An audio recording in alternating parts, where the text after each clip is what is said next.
Good afternoon, everyone. We're going to do the live reading, Chapter 11, titled Booty and the Beast. As I spoke last week, the re-editing for this book has been completed and is now fully available online. If you've already purchased the Kindle edition, you should receive an update, or an email where you can update to the newest edition. It's not required. It's your choice on that one. And then all print books from this moment forward will be edition 3. So if you have one of the older ones, you're still fine. You won't have the other things that have been fixed with this last edit. Other than that, I did the 2-page layout of the map like I did in book 2. So if you have edition 2, you're not missing much. Edition 1, there's a little bit more. That one had a lot more errors in it, but hopefully they're all taken care of now. I have faith in the editor. So, damn it, Bree, I've been pushing that one pretty hard lately. It'll be done by the end of this month. So, pushing it real hard today to get as far as I can, just so I don't have to push so hard the rest of this coming week. But it'll be good either way. Let's get this show under the road so I can get back to work.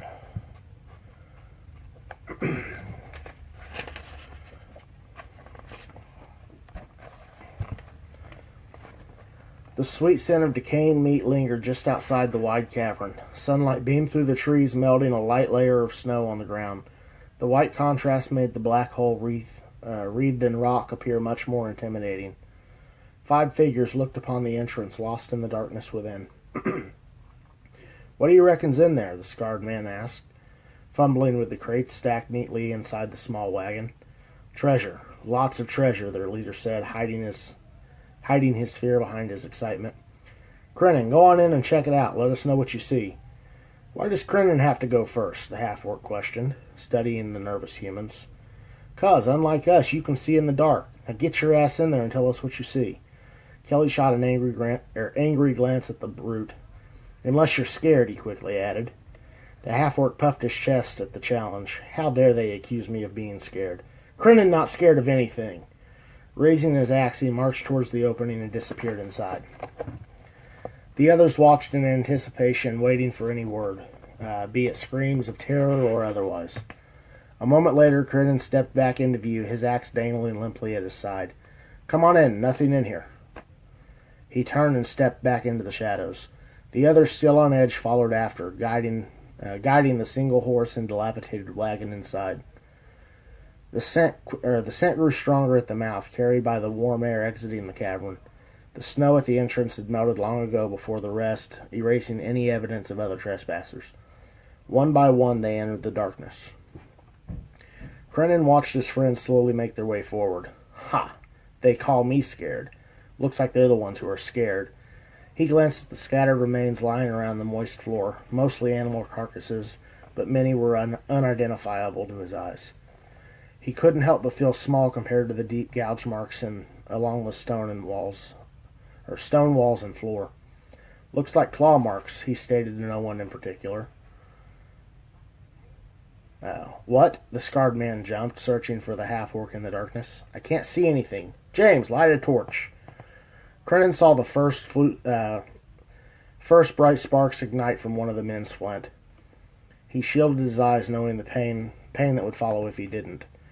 The torch flared to life, illuminating the dank room. The humans stood relatively close to one another, watching every nook and cranny, in search of the most evil of foes. Wandering near the far wall, Crennan glanced back at his companions. Whatever made them ain't here," he assured. They glanced over at him, spotting the marks he was referencing. "Just keep your axe ready. We don't want nothing to jump out at us." "You the boss, Kelly." Crennan raised his dull axe slightly, wandering deeper into the room. He needed to keep the light at his back so it didn't affect his vision. He found a tunnel near the rear, twice his width, but nearly a foot shorter than him. Craning his neck, he slowly made his way along the passage. pausing at the entrance to the next room. Before him laid pile upon pile of gold and silver. He couldn't imagine ever seeing that much loot in one place. And here it was, waiting to be claimed. Found the treasure, his deep voice echoed throughout the small room, resounding much louder than he'd intended. Quiet down, you idiot. The last thing we need is visitors when we're in here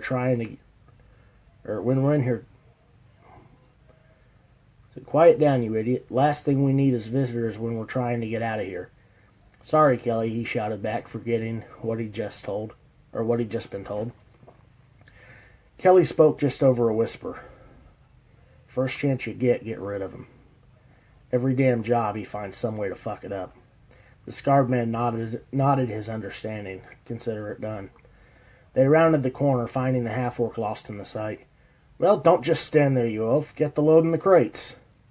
The wagon ain't gonna fit back here. Someone has to carry it. James jabbed him in the ribs, handing him an empty sack. Crinan lumbered forward and started pouring handful after handful of coin into the bag, watching it quickly fill to the top. Setting it aside, he loaded another and another. Before long, he had nearly 12 bags full. A deep roar shook the walls, causing the unstable piles to vibrate and tumble downward. What the hell was that? The scarred man ducked low as if somehow it would shield him. Sounded like a roar. Crinan raised his axe, searching for the enclosed ceiling. No shit. Where'd it come from? Kelly drew his sword and stepped up to the scarred man. Now's your chance. Use him as a distraction. The rest of us can get out of here with all that we can carry. He nodded and turned to face the half-orc. Crinan, help me get these bags to the wagon. We need to move before that thing finds us. Crinan hung his axe from its leather strap and heaved 4 of the bags at once. He ducked under the low ceiling and waddled toward the cart. A sharp pain erupted in the back of his head. Unable to turn around to see what had hit him, another blow connected, dropping into his knees. The bags spilled out, echoing through the chamber. He glanced back, seeing his friend standing behind him with one of the half-full bags ready for another swing. But you, my friend. The bag collided a third time, busting open against the side of his face. He collapsed to the floor. He's down. Help me tie him up before he comes to. The others rushed in, securing the half-orc. Dragging him into the treasure room, they bound and shackled him against the wall, sinking deep spikes into the stone. Another roar echoed through the room, much closer than the first. They froze, unable to move from fear of what crawled through the opening. A wispy, serpentine voice surrounded him. You trespass in the home of Asumoto. You seek to claim my treasures? Tell me why I should allow you to leave here in a single piece. Kelly stuttered over the words, unable to get the thoughts out. The scarred man stepped forward, letting his fear fuel his words. We caught this trespasser trying to sneak away with your treasure. Had we not stopped him, he might have made way with a large majority of it. Surely this is worth our freedom and a small amount to claim as our own. Asumoto reared his skelly head in laughter. Took 4 of you to stop one trespasser? This is unlikely. Even if he is a half-breed. His laughter subsided. But I suppose I can let you have one trinket for your valiant deeds. The scarred man smiled, feeling eased by the young dragon's words. He looked at the piles around him, searching for his prize. His eyes locked on a black orb inlaid with golden runes. He grabbed the orb and lifted it for the dragon to see. I choose this one. That's a fine choice. The Stone of Resurrect, first king of the Druafar. It's said to contain his emotion, cast away into the stone in order to lead his people to victory. Take it. It's yours.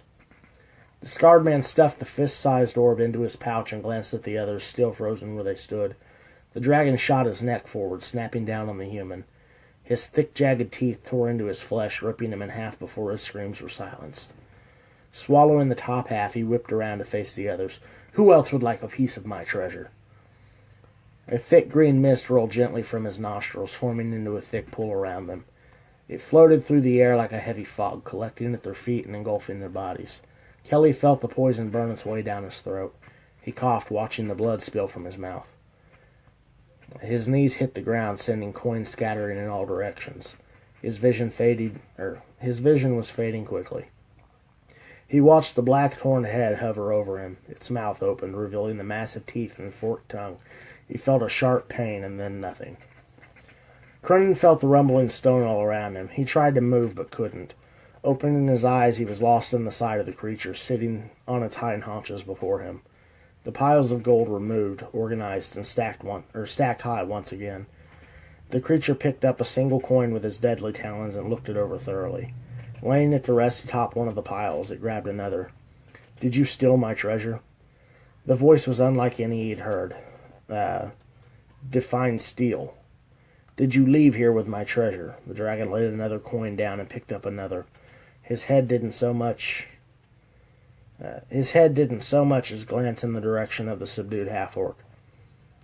"No, I was going to, but didn't get that far." "Then explain to me why I have 4,072 missing pieces." The dragon shot up, knocking over several of the piles. He paused inches away from the half-breed's face, awaiting an answer. "I could kill you in a moment's notice. I wouldn't think twice about it. But your friends and their horse have temporarily sated my appetite." He backed away, keeping his beady dark eyes locked on the half-orc. "I've counted my treasure several times. Do not make the mistake. I do not make mistakes. Tell me where my treasure is, and I may let you live." Cronin pulled against his irons, hoping he could dislodge the stakes. "They buried it at the camp. Only one bag." "Good." Atsumoto reached down and grabbed a single clear gem from his scattered pile. He held it to his face and gently blew. The clouds surrounded the gem, absorbing the color. "Do you see this gem?" "Yes." "I've trapped your life essence in this gem. I'm going to release you, and you're going to find my treasure. Bring it to me, and I'll give you this gem. Your life will be your own. Do with it what you please. But trust me when I say if you skip out on a single piece, not only will I know, but I'll crush this gem and your life along with it." Cronin watched the beast for a moment, considering his options. "He can take my life like that? Nobody has that power. He doesn't know where it's at, otherwise he wouldn't be asking me to get it." Defiance in his voice, he made his decision. "Crush the stone. You not have power over Cronin. Cronin the only one who knows where the treasure is. You kill me, you never find it." A deep roar echoed through the cavern. "Insolent half-orc! You'll bring it to me. Days, weeks, you're stuck here. Eventually you'll get hungry enough that you'll agree. Or you'll starve to death. It makes no difference to me." Cronin felt the breeze wash over him, blinding him for the briefest moment. He glanced around the room, finding only the tip of the spiked tail slither out of the tunnel and out of sight. Night had fallen on the town of Aldridge. Lanterns were lit, and the usual fog had rolled in. Gareth stepped out of the general store, clenching the leather strap around the large, overstuffed bag. A coiled rope and several sized bear traps dangled from the side. He tossed the sack over his shoulder and turned to head back towards his room. A familiar face caught his attention. The warrior from the tavern skirted across the road, headed towards the edge of town. He looked young, almost too young, but the expression on his face said more than enough. He'd seen things most wished to forget. That alone said he was seasoned. He seemed small in stature. The massive greatsword strapped to his back didn't help his appearance in the oversized armor. Perhaps he'd not yet reached his adult years, or perhaps he'd simply chosen a different life. He was of fair height, though short by human standard, by a few inches at least, and he wasn't overly heavy. His body just didn't fit his gear, like he was a warrior made for finesse but relied on strength. Gareth watched. There was something familiar about him, something he couldn't place. Deciding silently, he strode for the boy. "Oi, lad!" he shouted, gaining his attention. Kane stopped to see turning to see the broad, bald man heading straight toward him. He waited patiently for him to get within talking distance, not that he had anything to talk about. "You any good with that sword?" Gareth asked, looking the boy up and down. "Depends on your purpose, and you may find out firsthand," Kane stated coldly. Gareth let a smirk escape his lips. Easy, son, I've no quarrel with you. I'm looking for a few men to assist in the slaying of a dragon. Thought you might be up for the challenge. Cain studied the man, recalling him from the tavern. He carried a cutlass on his side, and his dark gray armor was adorned with several flat round pieces of metal. The leather was thick and looked to be finely crafted at one point, though now it was worn and weak from years of misuse. Nevertheless, he wore it well, and it would protect him as intended. What was more curious was the red aura that he'd seen before him. Red aura that he'd seen before. It persisted after the drink had worn off. There had to be something unique about this man, be it magic or otherwise. He was unlike any other he'd seen before. I suppose you're going to tell me to meet you at the edge of town at first light? Gareth nodded. So you've seen the poster then? Very well. If I see you in the morning, it'll be a welcome sight. If not, safe travels. He offered salute and turned back towards town. Hey! Gareth froze, glancing over his shoulder at the young man. The name's Cain, and I'll be there. Good. Gareth continued on his way, stepping into the rolling mist. Cain watched the large man disappear, leaving him to his solitude. Returning to his path, he made for the edge of town, finding a small clearing inside the tree line. He dug out a small fire pit and lined it with rocks. Piling tinder, he struck his flint and watched the sparks dance to life. Twigs began to smolder, and moments later a small fire flared up. He stacked slightly larger sticks around it, stacking it to burn for a few hours, but small enough to hide behind the ring. Mostly he just wanted to keep warm for the cool autumn night. Pulling his bedroll from his pack, he unrolled it. Stabbing his sword into the ground, he unbuckled his armor and draped it over the weapon. Lastly, he tossed his clothes over the polished metal, preventing the morning dew from rusting it. Lying down, he curled up under his blanket and drifted off to sleep. The mist was thick, obscuring all sight beyond a few feet. Even the buildings of the well-populated town were difficult to see through the blanket of fog. Lanterns hung from posts attempting to illuminate the streets, but they offered little more than a faint glow in the early morning. The sun was threatening to peek over the horizon when Gareth, Malachi, and Ravion made their way for the town's edge. Cain stood with his great sword in front of him, the tip stuck neatly in the ground, allowing him to rest against the pommel. His armor had an unnatural glow in the thick fog, proudly displaying the coiled dragon engraved in the belly. It stood in stark contrast to the polished chrome breastplate. Standing erect, he flipped his sword to his shoulder, watching the others arrive. "Good morning," Gareth offered, coming in beside the young man. "I'd hoped a few others would have shown, but it seems not all men are cut out for the slaying of dragons." The others looked Cain over as he did them. Gareth offered introduction. "Cain, this is Malachi." Malachi lifted his saber in salute. "And this is Ravion. Gentlemen, meet Cain. Seems he's going to be our meat shield during this little adventure." Ravion locked his gaze on the young warrior's aura. He had to be at least part Dal'Arai, but its presence was faded, a strange attribute of his heritage. Though there were no half-breeds as far as he knew, the Dal'Arai blood always seemed to overpower the mixture. This man could prove useful, he thought. He gave a gentle bow, using his sword to salute, allowing his knowledge of nobility and grace to flourish in the morning light. Cain returned the greeting, distracted by the large pike in the bald man's hands. Gareth noticed the warrior's gaze and offered explanation. The beast we're going after, while young, is still a deadly opponent. This'll help us pin him down without getting too close. If you'd like, I can fetch you one as well." Cain chuckled. "No, thank you. I'm quite comfortable with my sword." "As you wish. Well, this beast ain't going to slay itself. Best we be on our way before the sun tells every creature between here and there of our intent." The group set off into the dense forest. The morning mist was still extremely thick, and as it was every morning, it began to fade with the sun's rise.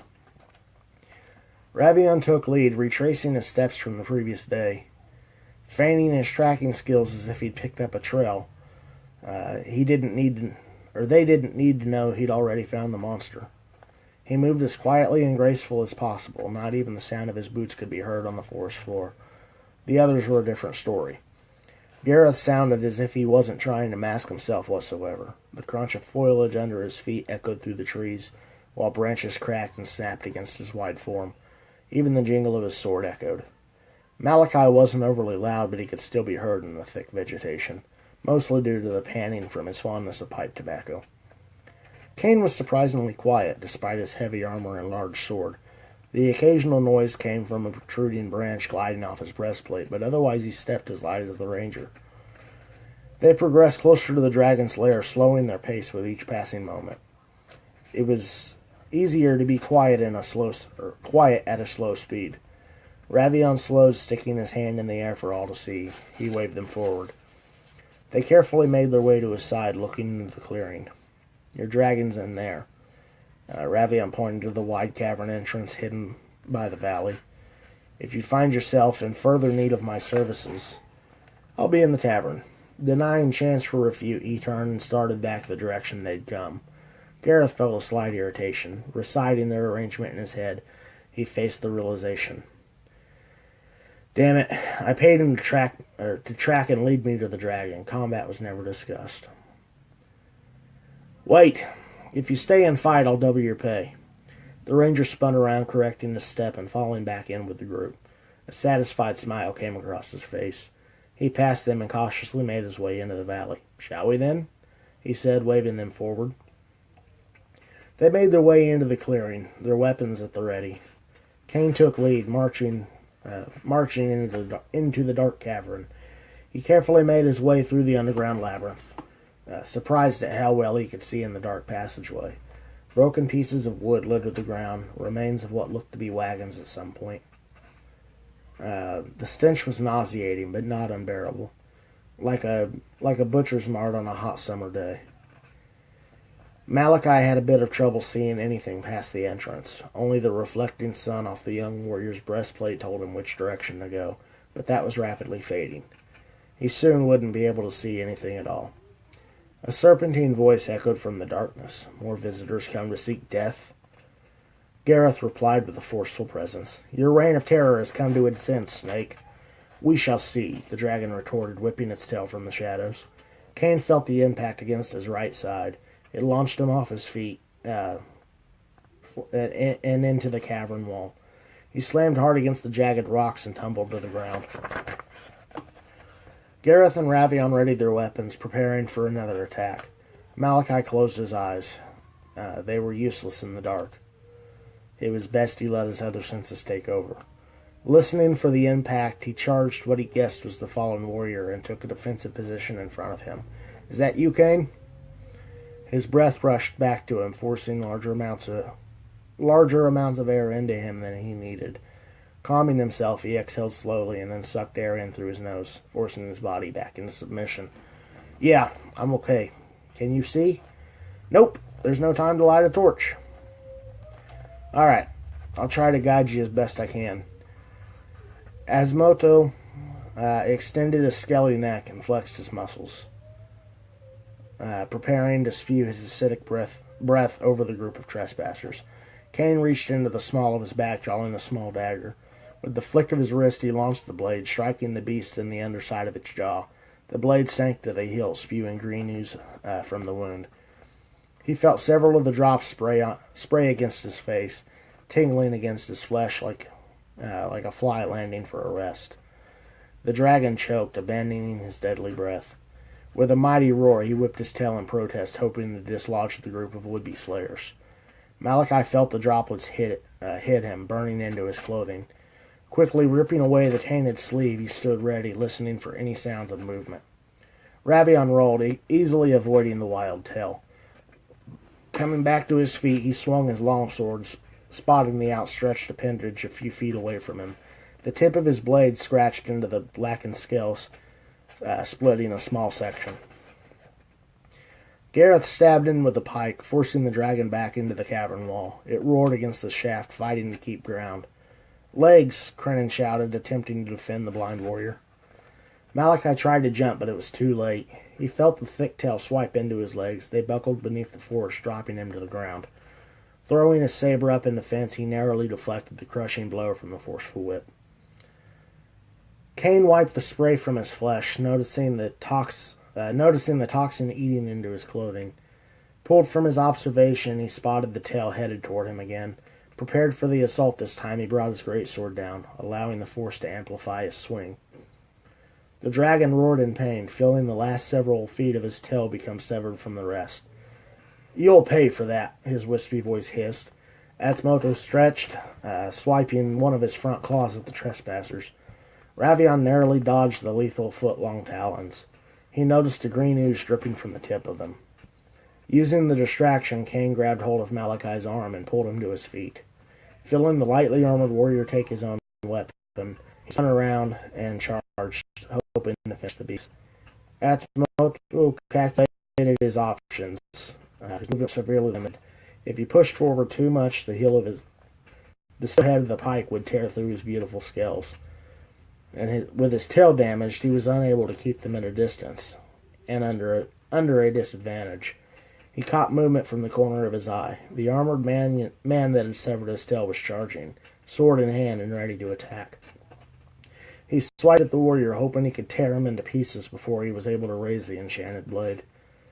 Kane fought, his strikes full of ferocity. Swinging his greatsword as if it were the weight of a feather, he moved the blade with unnatural speed, deflecting the dragon's swipes. Each attack chipped away at the deadly talons piece by piece. It wouldn't be long before they were too weak to pierce armor.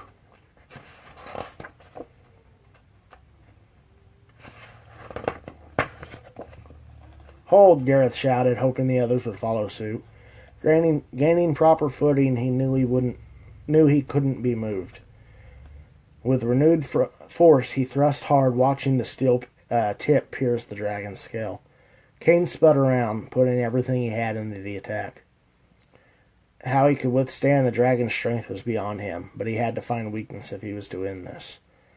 Atsumoto roared in pain, feeling the spearhead slowly sink into his soft innards. Blood seeped from beneath the scales, and the polearm had him pinned. He was on limited time. Did I finally make a mistake? Did I get sloppy by staying in this place for too long? Where's my flight? The final thought awakened something in him. My flight. I've been forsaken. He hissed at the slayer, striking the armored warrior with everything he had. Ravion took advantage of the dragon's roar, counting the time between attacks. Waiting for Kane to deflect the next blow, he ducked beneath the swipe and rolled his blade upward, positioning himself inside the beast's reach. Malachi counted out the sounds, timing each one. Hearing the deflection, he charged, flipping the saber in hand. The tip pointed down, he jumped, stabbing down as hard as he could. It passed through scale and sank to the hilt. Atsumoto was caught by surprise. The betrayer had been chipping his claws, distracting him. He hadn't noticed the thin one roll into range. He felt the sticky fluid. The little hearts there caught me off guard. What the hell is flying across me? Atsumoto was caught by surprise. The betrayer had been chipping at his claws, distracting him. He hadn't noticed the thin one roll into range. He felt the sticky fluid drip from beneath his scales. Looking down, the severed claw looking down at the severed claw cut smoothly from him. His leg was pinned to the ground by the other one's sword. The pain hadn't set in yet, but it would soon. I'm damaged beyond repair. These trespassers, these betrayers, they've deformed me. He tried to pull his leg free from the rapier, but it wouldn't budge. His other front leg was useless, lying detached on the ground. Only a few pieces of torn flesh dangled around the bone. Pain crept, aching its way into him. He extended his neck to howl louder than he'd ever howled before. Seeing his chance, Kane spun around and caught the beast in the throat with the tip of his sword. It passed through, neatly severing the windpipe. Atsumoto felt his strength wane. The fight left his body, replaced by the need for air. Panic took hold. He was slowly dying. What is this dreaded feeling? Fear? So that's what it's like. His body was too weak to fight. He laid his head down, his scaly eyelids too heavy to keep open. Besides, he didn't really want to watch his last moments. His entire existence was a betrayal. Knowing death would soon claim him, he counted his gold one last time, feeling lost for the 4,070, or feeling lost 4,072 times over. Gareth knew the fight was won, but the beast had to be finished. Gathering his strength, he thrust deep, sending the pointed head into the dragon's heart. It pierced with a pop, spurting a thick liquid from the enlarged wound. Asmodo gasped his final breath, feeling the pounding in his ruptured heart slow to a stop. Cain reached down and pulled his dagger free from the dragon's jaw, returning it to his waist. Gareth placed his hand on the warrior's shoulder. "Well done, lad." And that is the end of that chapter. I'm pretty sure James Earl Jones is a little bit better than I am as well. But we'll continue again next week. As I said a little while back, the story is starting to pick up now. All the pieces are coming together. It's about to get interesting. So, as I said at the beginning, Damn It Bree is nearly finished. I'll have that done by the end of this month. At least my writing portion, and then it'll go to the editor, and we'll release May 15th is whenever Damn It Bree's coming out. And then, let's say the re-editing of Order of the Trident 1 has been completed and is available right now. We're working on the audiobook for that one. That's the only thing I have left to do, and then I can let that one go. Just a little bit of formatting, send it off, and then we'll have great voice. Jeremy Jackson will be reading the audiobook for it. So we've got that. Order of the Trident 2 is out. I'd imagine here within the next 2 weeks I will start pushing on Order of the Trident 3 pretty hard. But just thank you guys for turning in. Nathan, Adventures of Z. I'm not sure who that one is, but thanks for tuning in. And then Jared, thanks. But yeah, we are working on the audiobook for it. The contract hasn't been signed yet, but it's been agreed upon that we're going to have the same voice for all three of the Order of the Trident books. And once these three are out, then I will be going on to the next part of the Elderlands series, which will be titled Bloodlines. But anyways, I'm going to get off here, go get back to work. I've got probably another 3,000 to 4,000 words to get done tonight, which at my pace isn't that bad of a deal. So you guys have a good night. Thanks for watching, and we'll see you next Sunday.